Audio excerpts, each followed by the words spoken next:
Welcome to another lecture on game development with Asha Akanksha Foundation. In this lecture, we learn how to use C# and we will also get an introduction to scripting in Unity. So let's have a look at how programming is done in C#. Since the prerequisite of this course is that you should be a little familiar with programming in at least one language, I assume you have some basic knowledge of programming. So for in most of the languages except Python, there is a concept of data types. Data type is the kind of data that would be stored in the variable. So since C# is also a strongly typed language, which means that it has the concept of data types associated. So you can't change the type of a variable later. So in Python, what you can do is I can start with the variable x to contain 2, and after some lines, after say 3 lines, I can make x to contain the string, a random string. But this is not possible in quite a lot of languages such as C, C++, Java, C#, and many other. In most languages, like quite a lot of languages are strongly typed. So C# is one of them. So we first need to, in order to write a script, write anything, we first need to know what variables are. So we have what data types are. So we have the data type int. So right now this is not inside a class, so it's giving an error, but we'll ignore the error for now. So if we have int x is equal to 10, we have a string y is equal to abc. We can have a boolean z is equal to false, and many others. So now these are the kind of data types you have. So this is one concept. The second concept that you might not know is object oriented programming. It's basically a different kind. So right now you must be familiar with functions. So if I want to define some task, so for example void get user data. So this is one function and it performs a specific task. Now if I want to, if instead of having a function, I want to create a complex data type. So for example, if I instead of using an integer, I want to use a data type that represents a user. So how would I do that? So for that we have classes. It basically helps you create your custom data types in simple words. So for example, if we create a public class, public is something that is accessible to other files as well. So if we create a public class, let's name it user, we have we can have, so now we can have public class user. So we can have the different components of this class. So for example, a user can have a user id, so that would be of type int. A user can have a string name. A user can also have a boolean is male gender, and other components. So this is one. So let's just focus on these things. So if I want to create, if I want like a class does not only have to have data, it can also have specific functions that are extremely associated with the class. So for example, if I have to create a function that gives me that returns me the user's current age. If I want, if or the users, so if it returns me uh, say, yeah, the users, so if we have, yeah, if or simply the user id, I can create a function. So if the user id is private, it means it won't be accessible to any one else. So we'll see how it, so if for example we want to create an object of type user, we will just say user1, and this is how the object would be created. Now if I want to assign, if I want to see this user id, since it is private, I cannot do user1 dot user id, or say print user1 dot user id. This task I cannot do. So if it was not private, then this task would have been possible, but since it is private, we cannot do this.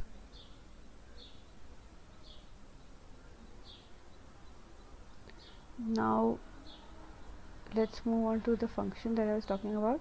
So if for example a function just returns us the user id, so I will name the function get user id, and it will return me the user id. So this is an int type function. So you create as many functions as you want for that are related to this user and nothing else. So if I want to create a function called is adult, I can simply do that, and that will return me if I have an age attribute, private int age.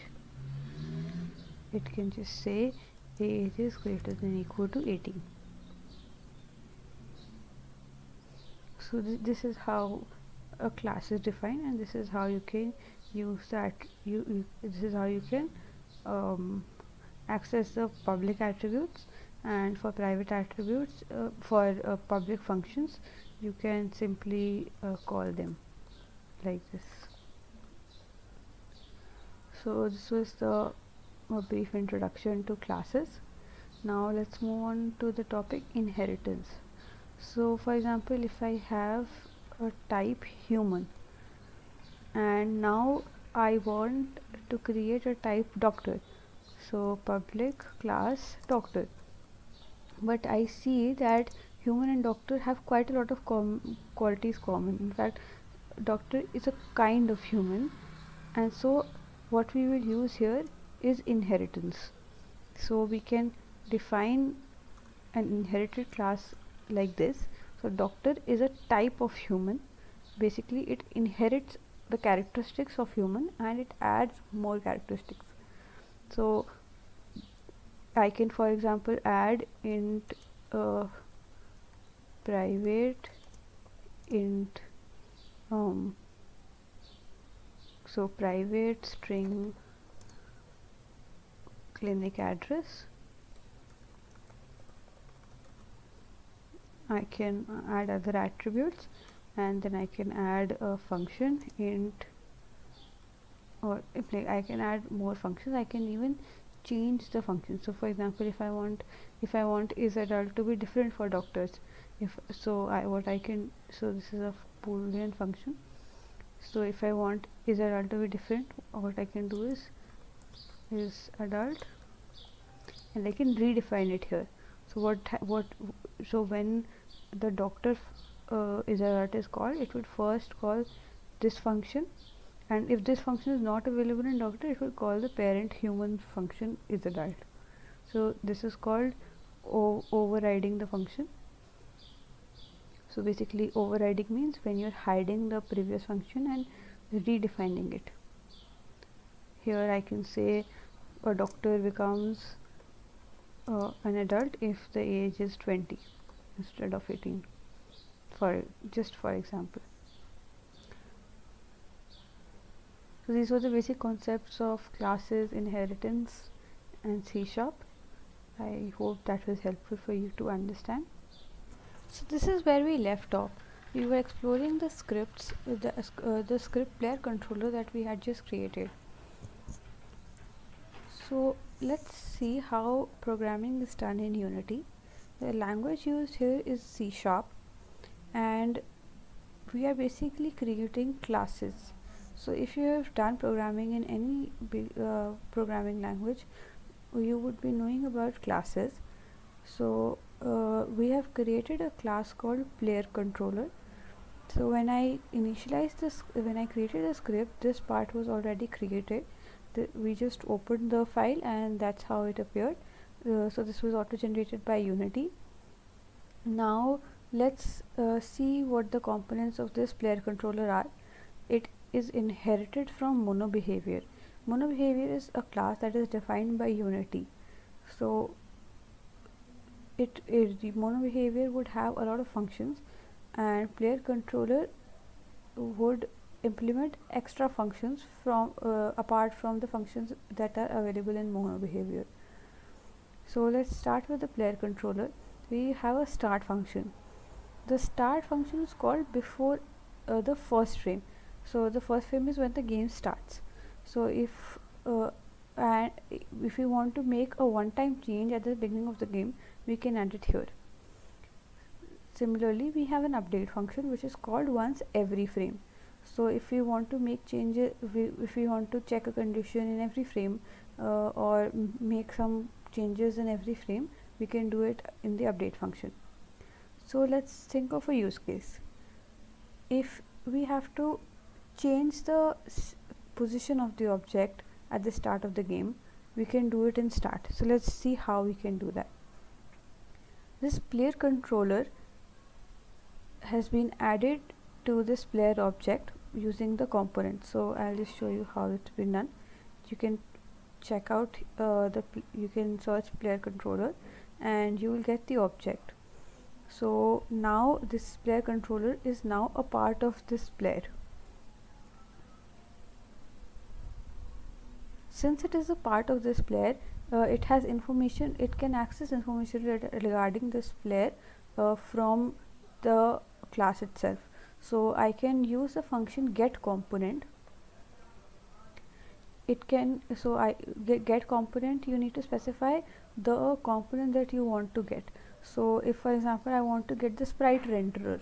Sprite renderer is the one that shows the figure of the figure of the game object. So I can just type sprite renderer and this will return me the sprite renderer. For now, let's try out transform. So this returns me a transform object. I need to first create the object to assign the value.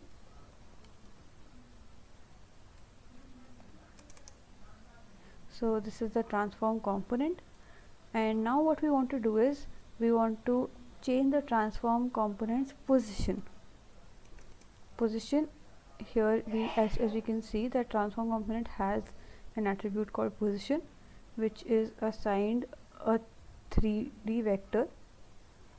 So we can create a 3D vector by new vector 3D, new vector 3, and with the different values. So if I want to create the new position of the object to be 2 to 0, since like 2 on x, 2 on y, and since this is a 2D game, we can ignore the z axis. So this is the new position that we assign. Let's check out how it works. Let's save the script.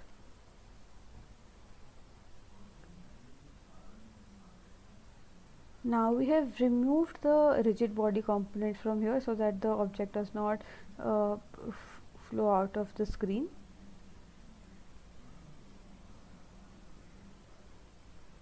When I played the game, you can see now that the position has been changed to 2 2, while at the beginning of the game, when I stopped the game, you can see that the position was 0 0.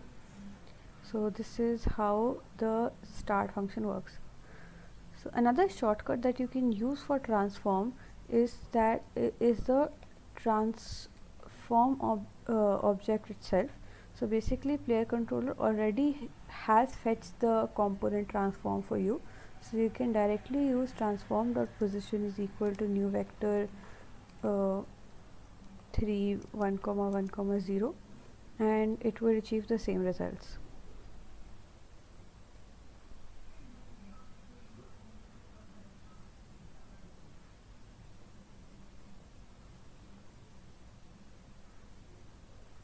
You can see that the position is now 1 comma 1 comma 0.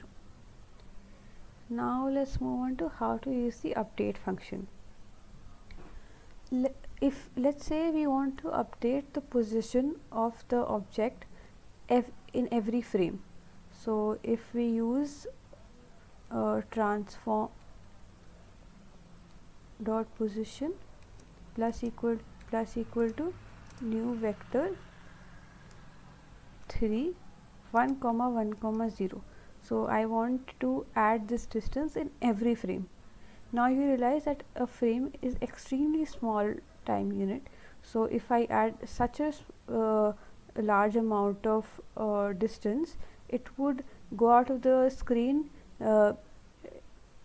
before I can even see it. So let's change the distance. So you can change the distance by just multiplying this vector by time dot delta time. Time dot delta time is the size of every frame, the time duration of every frame. Let's see what happens when we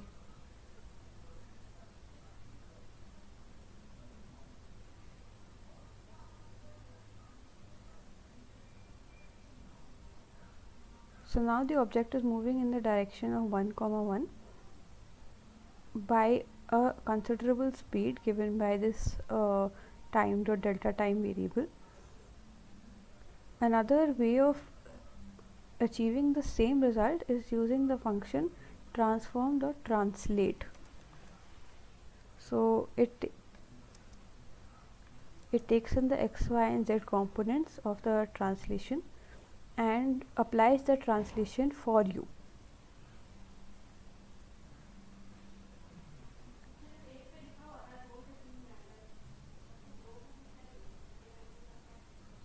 So it's a little faster. You can control the speed by again multiplying it by say 0.01.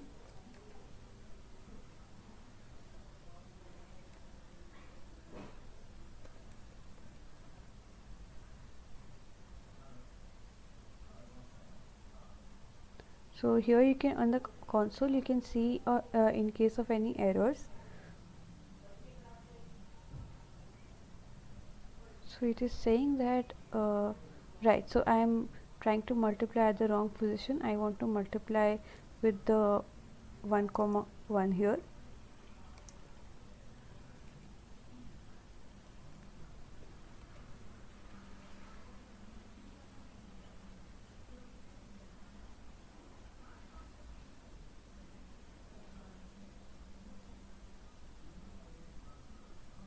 Now we have achieved a similar speed as to what we implemented. Now let's say we want to move the object when a user presses a key. How do you take the input for any object from the user? So for that you have the function called an object called input, that is a component of player controller. So you have quite a lot of functions that check out the Unity documentation for the different input functions.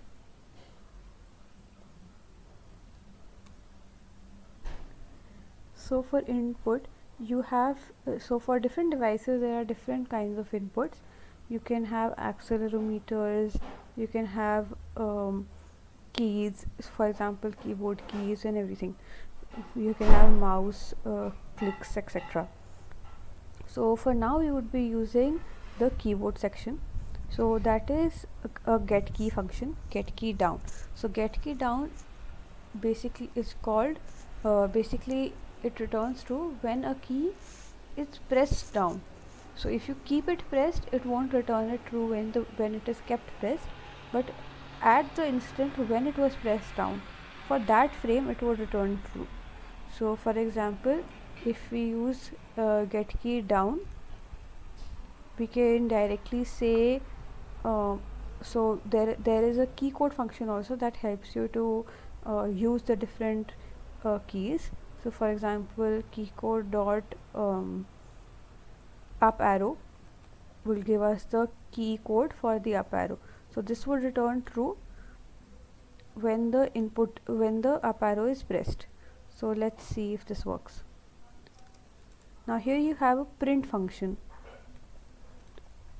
The value, whatever you write, so for example pressed. So now let's see where this print value is shown.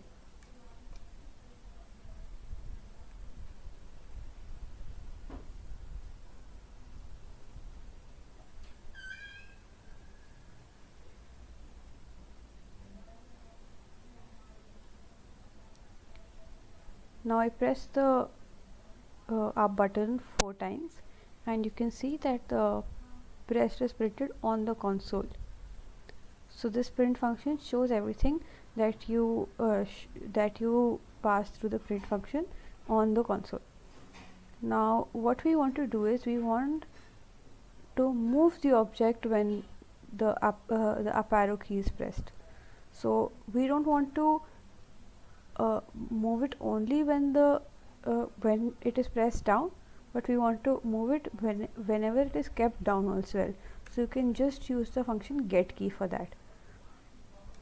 So let's have this here, and we want the translation, we want to move it upwards when the up arrow key is pressed. So let's see how it works.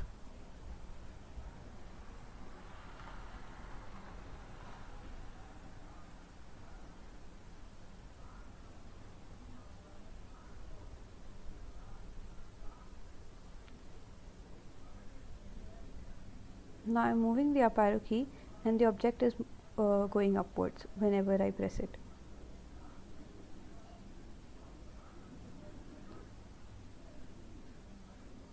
So this was the basics of scripting. So this is a very basic code that shows how you can use the start and update functions, and we'll use these scripts in very complex ways going forward. So keep watching. Let's revisit our learning targets for this video. We wanted to get an introduction to C#. We learned about how classes are created, what is a strongly typed language, etc. After that, we were to introduce ourselves to scripting in Unity. We learned how we can use the start and update functions to change the position of the sprite and move the sprite in some direction.